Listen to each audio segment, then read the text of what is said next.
Hi everyone and welcome to my Go course. The topic of this video is Boolean data type. A value of type bool or Boolean in Go has only two possible values, either true or false. Boolean value, it's if you have any logical expression such as comparison. For example, if you compare two values, whether they are equal or less than or greater than, the result will be always Boolean. Let's say we have a variable a with the value 1 and b with the value 3, and if we compare those values, the result will be always a Boolean value. So I run this code.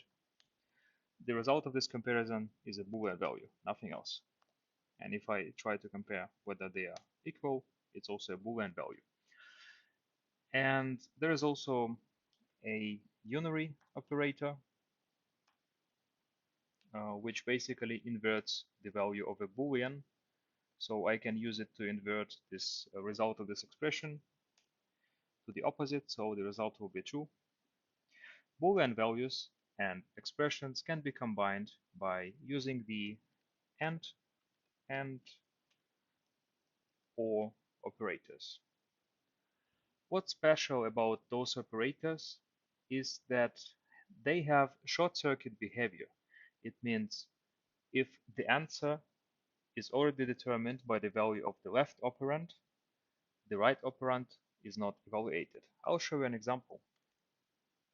Let's say we have a string and it's an empty string.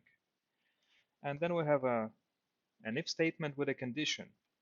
We compare if the variable s, is not an empty string, and if the first character of s is equal to a, for example. And then we do something within this if statement. So what is the expected behavior?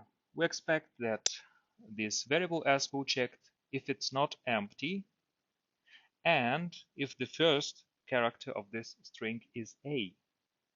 But actually, if the string is empty, like in this case, how can we access the first character of the string if it's empty? There will be runtime panic and the program will crash.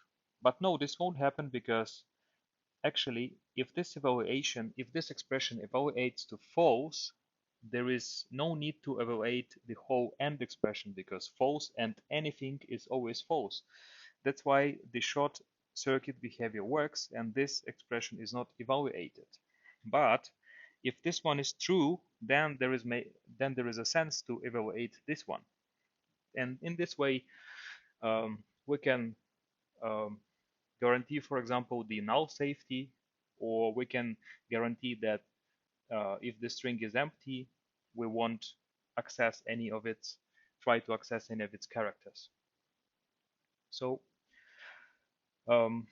as you already noticed, the result of any expression, logical expression, or a Boolean value can be used as a condition in the if statement. So I can write directly true, or I can write an expression again. And it can be also used in the for statements. We'll talk about those later on in the other video. But for now, I'll show you also an example. There is a package strconf for the string conversion, and it provides some useful functions for example, parsing Boolean values from strings. Let's say if you have a string with a Boolean and you want to use it as a Boolean value in your code, so you need to parse it.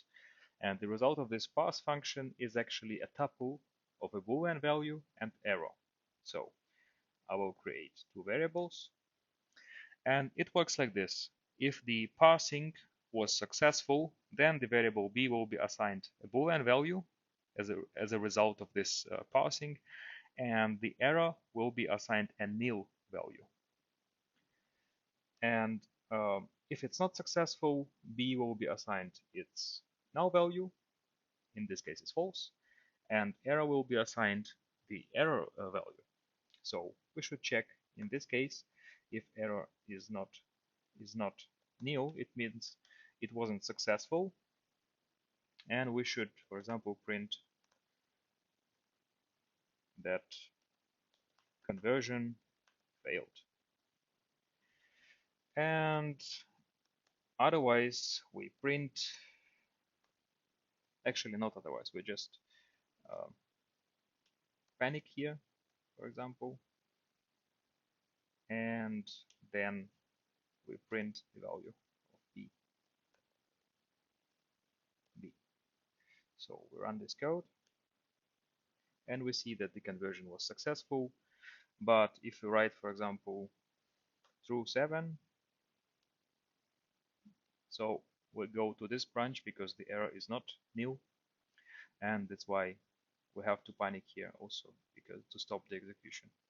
Because if we do not panic, then we'll go out of this if statement and print the wrong value of this conversion, the zero value of this variable. There is also a function in this package which does the opposite. If you have a boolean value, you can format it as a string. I think it's pretty much self-explanatory. So this was it regarding booleans. I hope you liked the video. Hit the like button, please, and subscribe to the channel for the future updates. And thanks for watching. See you in the next one.